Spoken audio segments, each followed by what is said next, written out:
Pozdrav i dobrodošli na Lingua Croatica, vaš početnički podcast.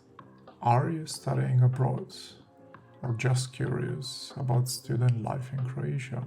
In this episode, you'll pick up the essential Croatian words and phrases to talk about classes, exams, and dorm life, and all that's in slow, clear Croatian.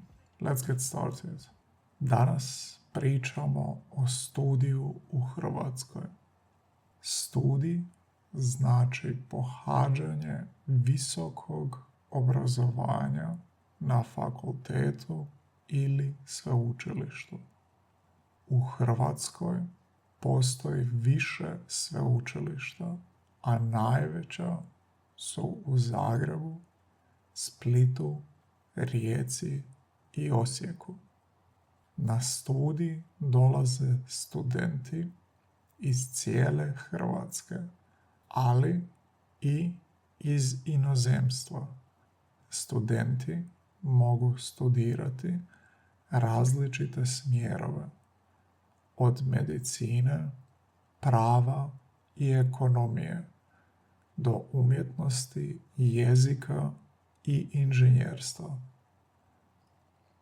Studij traje od 3 do 6 godina, ovisno o programu i području. Tijekom akademske godine studenti slušaju predavanja i seminare, pišu radove i pripremaju se za ispite. U Hrvatskoj postoje i studentski domovi. To su zgrade u kojima studenti žive, često po nekoliko u sobi. Neki studenti iznajmljuju stanove ili sobe u privatnom smještaju. Studentski život nije samo učenje. Mnogi se uključuju u studentske udruge, odlaze na koncerte, sportske događaje i druženje.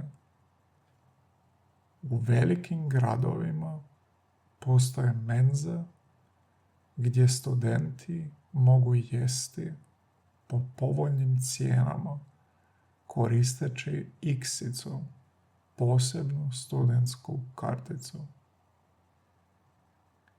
U menzi ćete pronaći iznenađujuće veliki izbor hrane, poput juhe, salate, pice i kolača.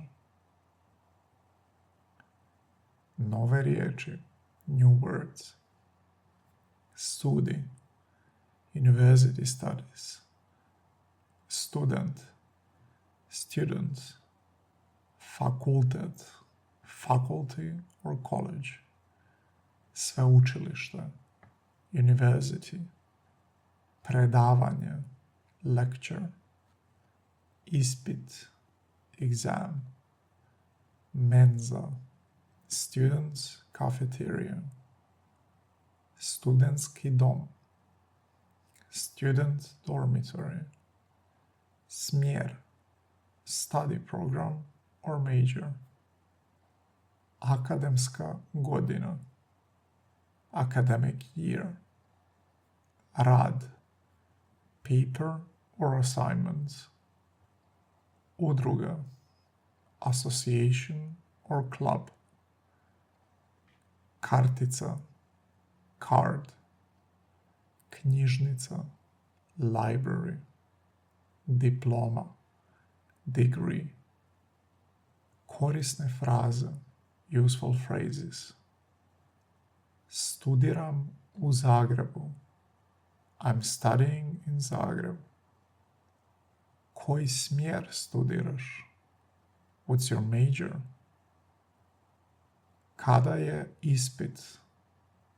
When is the exam? Idem na predavanje iz ekonomije. I'm going to an economics lecture. Živim u studentskom domu. I live in a student dorm. Moram učiti za ispit. I have to study for the exam. Idemo u menzu na ručak. Let's go to the cafeteria for lunch. Upisao sam 3. godinu. I enrolled in the 3rd year. Diplomirao sam prošle godine. I graduated last year. A sada pitanje za vas. Jeste li ikada studirali u Hrvatskoj? Ako niste, biste li voljeli? Koji bi smjer odabrali? Pišite mi u komentarima. Thanks for listening. If you like this podcast, make sure to leave a like and subscribe. Got an idea for our future episodes or want to share your experience with studying? Let me know in the comments. The full transcript of this episode is available on my Patreon. You can find the link in the description. Next time, we'll talk about kino I filmovi. I will leave you with a Croatian saying: bez muke nema nauke. Without pain, there is no knowledge.